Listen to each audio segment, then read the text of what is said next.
Thank you, Orit, and I want to give my thanks as well to Richard and to Lauren and to the University of Chicago more generally. It's so great to be up here now, finally, the late afternoon, to just stand on the stage. This is a gorgeous room. I've been sitting, listening intently to all the interesting presentations, but standing here and seeing this beautiful room with the angels or saints up above in the windows, it's really lovely to be here and to join you on this nice afternoon. I'm going to be talking about the generational challenge in the Gulf. And as a political scientist, I'm really going to be focusing on the political challenge, although obviously the generational challenge is a much broader one for these states. And what is clear is that we've seen a pronounced rise in youth activism in the states of the GCC over the past decade or so. And through a lot of interviews and just trying to think through about some of the reasons behind this, it's clear that it's based on both challenges and on opportunities as well. And the challenges are really around a lot of things that were mentioned and kind of came up in the last panel of some of the growing inadequacies of the welfare state. And these comprise a number of different things, but what's interesting to note about them is that they tend to hit young people harder than other people within the Gulf. So if we talk about distributional challenges, sometimes unfair distribution, issues of unemployment, delays, particularly in housing, and waiting for housing is a huge issue across all of these states. Also generally in some of the states, and I'll talk about differences, obviously there's huge differences between the different states, but decline in services also is there. And I have to say that these also come with a new generation that is very different from earlier ones. If you just think of it sequentially, a lot of the early generations were really grateful generations. They actually grew up without, had known a time when there wasn't oil. And so the wealth that was bestowed upon them by their governments, there's a huge amount of gratitude that was built up for this and really a feeling of this great change. I don't think that's the same for this generation to the same extent. There's kind of expectations have changed for that. And that sort of attitude is also working into things. The other issue, the opportunity side of thing that I'll talk about a bit more, I'm really quite convinced that the rise of internet-based communication and just a lot of the changes in information technology and new medias really has been a pretty dramatic shift, particularly for the Gulf region.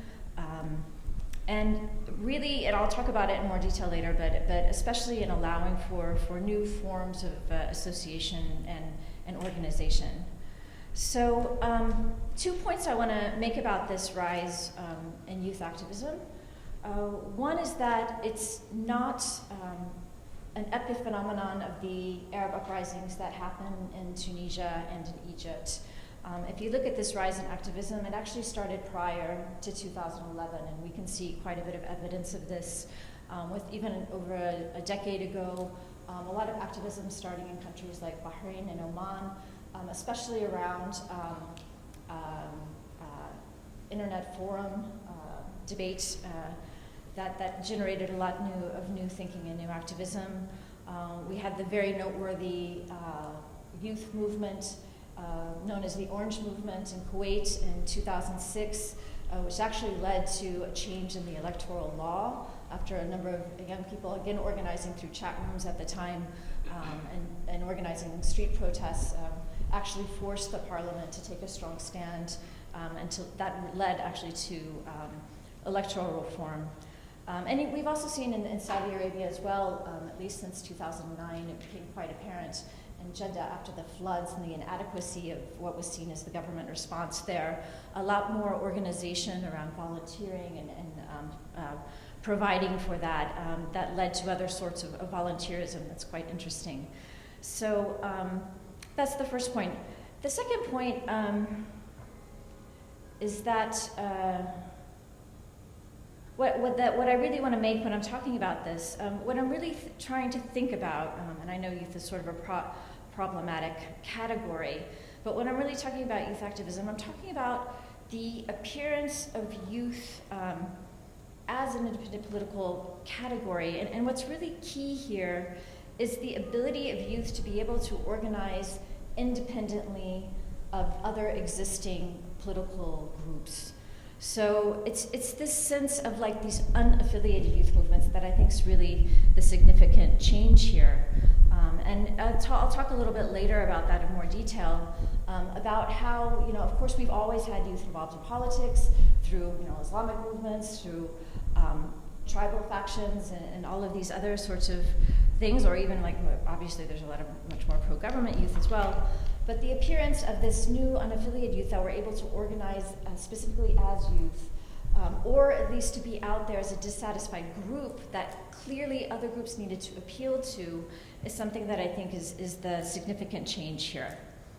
So I mentioned that when I'm talking about these things, there's obviously a lot of variation across GCC states that are really due to both differences in wealth and also in political tradition.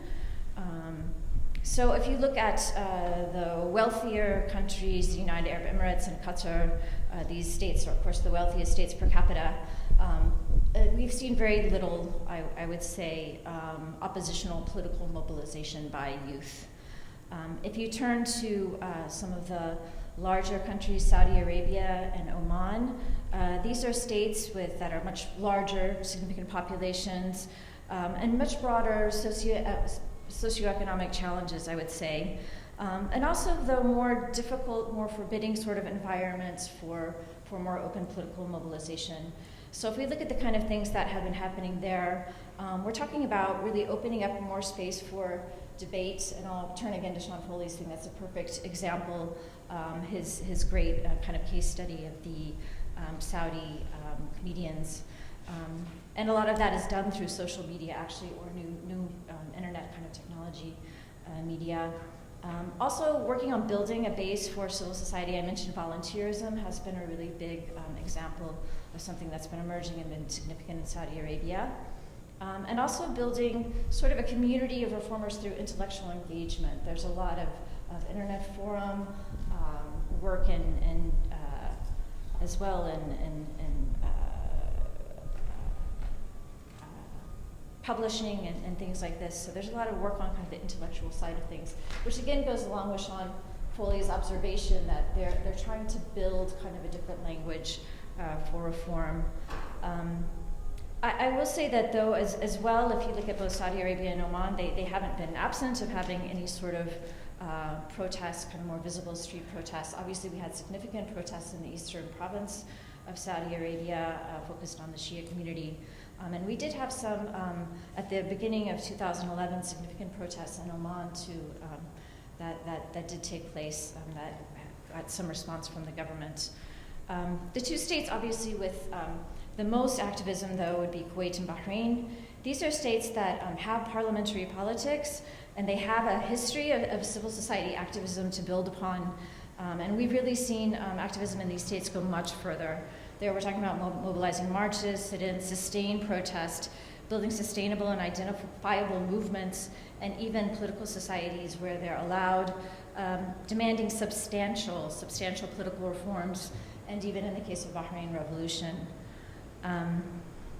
So if we're looking and trying to understand all of these different types of youth activism and political activism, I think that these are really indicative of a broader generational divide, and this divide is really about rapid cultural change. And as I mentioned, I think the new information environment is driving a lot of this. And obviously this is a global phenomenon. It's not something that's just happening in the Gulf. We can see this around the world. But also I think it's more pronounced in the Gulf because, one, this is a place where there's really a widespread adoption of these technologies. It's not a place that just a narrow sector of the population is adopting these. It's really widespread usage of them. I mean, if you look at a state like Saudi Arabia, I believe it now has the highest kind of percentage use of those on the internet of using both YouTube and Twitter in the entire world. So this is really tremendous intensive use of some of these new means of communication. Also, it's the contrast to both between that opportunity and the very limited, at least in some of these states, a state like Saudi Arabia, space that there was before and kind of in the streets and public sphere, as much as you can say it of that, for sort of self-expression and social engagement. So it's both that lack of opportunity and then this new arena that has arisen for that. That's quite significant. And I think if you kind of look at directly at some of these activist communities, or actually even beyond the activist communities, just I would say a broader sort of youth culture that emerges out of this generation, out of this new incredible, important changes that are taking place. I think a number of things kind of show up in terms of values, if I could say them that. A real strong interest in self-direction over control from above, a preference for sort of networks over hierarchy, and sort of a more comfort with transparency over secrecy. And again, I think Sean Foley's study gave a really good example of that as well. You kind of see the way that the room was organized, the kind of work that they're doing together, quite characteristic of some of these trends that we see in the Gulf region. And what I want to say, these sorts of things, I mean, trying to move towards a more self-directed, network-based, transparent kind of way of functioning, increasingly puts youth at odds, not just like necessarily, but with the government, but also with other kinds of forms of authority across the states. So not just states, but also really from a political perspective or the political impact of it, important interlocutors with the state. So if you look at the way that the state kind of has functioned, it also always functions through important political intermediaries. And this can often be Islamic movements, different kinds of Islamic movements, also kind of tribal formations within the societies as well. And I want to stress that all of these groupings are sort of challenged by this new sort of cultural generational change, I think that's happening. So just to give some examples of that, looking first at issues of tribes, for instance. In many of these states, tribal communities have naturally been seen by governments as a bulwark of support, or traditionally, historically, they have been seen as that, against kind of more mobilized urban communities. So if you want to look at, you have, I'm sure Nora will talk a lot about this, about the waves of kind of naturalization that have taken place. I mean, if you saw in the 50s and 60s, kind of the mobilization that took place in urban communities for Arab nationalism and leftist movements, then you saw a wave of sort of naturalization of tribes and political naturalization too. And those groups were seen as to be more loyal to the government. But if you look today, I mean, it's really interesting. In Kuwait, some of the activist youth are refusing to participate in tribal primaries, and these are primaries that are held prior to kind of informally done to elections in the parliament that really augment the power of the tribe in parliament. And it's very difficult to step away from something in that. There's a really strong social kind of compunction to participate in these things. And you actually see some activist youth moving away from those. Mark Valeri, who's a really interesting author that writes on Oman, talks about when in Oman, when they had established this protest camp at a roundabout in Sohar, the government actually sent in some of these tribal sheikhs that they thought would be able to go and reason with the youth and these that were sitting in the protest. And it was really interesting, actually, the Ministry of Interior sent them, that the youth just ridiculed the tribal sheikhs and kind of sent them away. So it was a very ineffective strategy. If we talk about Islamic movements, this is something that I've been doing a lot of research on, particularly with the Muslim Brotherhood. We see a lot of Muslim Brotherhood youth, and this is very similar actually to what you've seen, and it's probably much more widely reported in Egypt about sort of the generational divide within the Muslim Brotherhood. We have the same thing in the Gulf. You do have a number of Ikhwan youth rebelling against sort of the hierarchy and secrecy of their own organization. You can see this through the appearance of blogs, independent blogs that were established by some Muslim Brotherhood youth. That's both, I know at least in Saudi Arabia and Kuwait, both. Also independent statements that have been put out by just youth wings within the Ikhwan, which is a pretty big, actually, move to take. That also took place in Saudi Arabia. And also just pushing for a greater role in internal decision-making, kind of pushing back against the really strong kind of leverage that age and seniority has within the organization. And I would say that in Kuwait, at least, they have been able to successfully demand, one thing that they were pushing for was to get more autonomy for the political arm of the Muslim Brotherhood, the Islamic constitutional movement that participates in the parliament, to have it kind of have more independence from the overall nizam of the Brotherhood. And that is actually, in fact, now occurring. And there was the idea that then sort of these middle generation Ikhwan, or also the younger generation, would be able to have more influence. And so they both were able to pull more autonomy for the political arm, and also to put it more firmly in the opposition camp. I think someone mentioned that in the last panel, or maybe Kristin was talking about it, that the Brotherhood in Kuwait has been moving progressively into the opposition. And I think both youth and the expansion of tribal membership in the Ikhwan has actually been a big element of the constituency within the Ikhwan that is pulling for that more oppositional politics. This has also been the case with Shia Islamist movements as well, both in the Eastern Province and in Bahrain. We can see that the youth that were leading the protest did so in defiance initially of the existing movements who had been following a policy of engagement with their governments.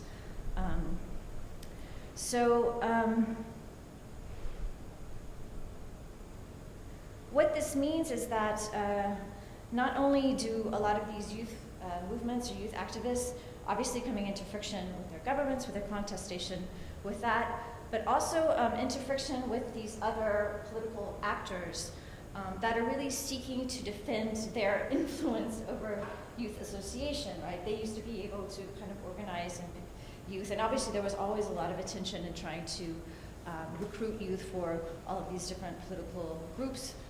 But now they see that they have to compete with the more unaffiliated and also more, I guess, hardline, pushing for more significant change coming from youth in these groups, youth activists. And we could see this, just one example, another example of that.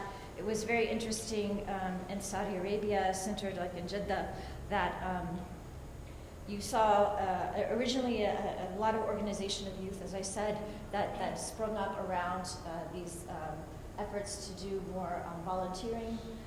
And then a lot of these youth got the idea that maybe they should be able to run their own candidate for the municipal council. And they actually looked into doing that. And that actually caused a lot of reaction from the Ikhwan and other movements that didn't want to see this sort of competition from this new movement. And that's what I'm talking about, sort of the appearance of a new political category, basically these new groups that can stand out on their own. The other thing that we see politically then is that you get a number of new actors that are trying to use this new space, these youth that are looking for, in a way, champions, and that they can draw on them and especially use new social media to communicate with them and to try to enhance their own prestige and support. I would say in a less kind of radical fashion, you could see this with some independent media sort of religious figures have drawn a lot on sort of youth support as well. Sheikh Salman al-Oda in Saudi Arabia is quite prominent in that. Also the rise of sort of big personalities that are willing to take a tougher stance against the government in opposition, as I said, to the Islamist movements that are only willing to go so far in opposition. So we saw that in the eastern province of Saudi Arabia with Nimr al-Nimr, who was able to take a much more kind of stronger language, stronger stance, and had a strong youth constituency backing him. In Kuwait, we saw that with Misal Mubarak, who's a former MP from the Mutair tribe, who was exactly a perfect example of these shifts that are happening in the tribal arena of politics, where he himself refused to run in his tribal primary for the Mutair, and was able to draw a broader constituency of youth, mostly from these outer constituencies of Kuwait, where the more later settling tribes live, drawn based on his strong kind of condemnation of government corruption, power grab, and sort of the growing oligarchy that he says he sees developing in Kuwait. So a couple other new, and looking at kind of new political formations around this as well. Besides these big personalities, we also see the growing importance of, or maybe significance, I guess, of human rights organizations. Again, both in Saudi Arabia, where we saw the creation of the Saudi Civil and Political Rights Association, which drew again from this new energy from the generational challenge. Also the Bahrain Center for Human Rights in Bahrain was also drawing quite a lot of support again for moving itself beyond the existing political organizations and putting forth a stronger challenge to the government based on the language of rights. We also had where there was space to do so, and again we're talking mostly about Kuwait and Bahrain here, the actual creation of youth-initiated political societies. In Kuwait we had the kind of a string of organizations, but the last most stable one is the Civil Democratic Movement, which is a youth-created and youth-led movement that has been pushing, and again you can see that same characteristic, pushing for more substantial reform. They were the first kind of political society to definitively call for full elections and to have a fully elected parliament in Kuwait. You also have in Bahrain a reformist movement, the Fatah Youth Coalition, which emerged as well, explicitly again a youth association. And then of course you have as well underground movements in Bahrain. On the opposition side, we could talk quite more significantly about the February 14th youth movement, which was responsible for, well, actually that issued the initial call for protests in Bahrain through Facebook. So, what has the government response been to all of this? Well, I think Kristin kind of talked a lot about the changes that have been happening, and they are, characteristic of the kind of broader crackdown, I guess, on political space that's been happening across the Gulf states. Basically, as we saw youth movements expand kind of new modes of contention, increase their demands on governments, we've seen the response be new limits on political expression and even on public assemblies. So a lot of new legal means of restricting those things in order to get more control. Also, vigorous enforcement of lèse-majesté, or the laws, rules that are on the books and in the constitutions against that make it illegal to offend the dignity of the sovereign. We've seen also attempt to control this new media environment through new media laws and new or amendments made to terrorism laws, which are really quite extensive, both in Bahrain and Saudi Arabia. Of course, in Bahrain, felt that was needed by the turn to some violence and some bombs at that time that took place in Bahrain. But also, you can see that in these laws, if I just went into a bit detail in the Saudi law, it defines terrorism as anyone who aids, I'll just read it because it's really quite amazing, actually, it's worth hearing. So the new terror law in Saudi Arabia defines as terrorist anyone who aids terrorist organizations, groups, currents of thought, associations, or parties, or demonstrates affiliation or sympathy with them, corresponds whether in meetings, social media, or circulates their content in any form. Again, that whole idea of being able to circulate information so quickly. And this was done, obviously the Muslim Brotherhood itself was declared a terrorist organization, and this immediately meant that all of the Muslim Brotherhood supporters, members, or supporters that had the Rabia symbol on their Twitter pages or something immediately took those down, or they would be at risk of being called terrorists themselves. By the way, this goes the same for any group, not just the stated groups. They listed a number of groups that are considered terrorist organizations, but it also holds for any groups, currents, or individuals hostile to the kingdom or its interpretation of Islam, and also anything threatening national cohesion, which includes participating in calls for sit-ins, protests, meetings, or group statements in any form. This is all would qualify as terrorist activity in Saudi Arabia, or any meeting sowing discord in society. So it's pretty clear that the terrorist legislation is not directed just at, what we would think of as sort of jihadi groups, but any form of dissent really could fall under this definition, I think, and merit a jail sentence. So it's quite a means of control.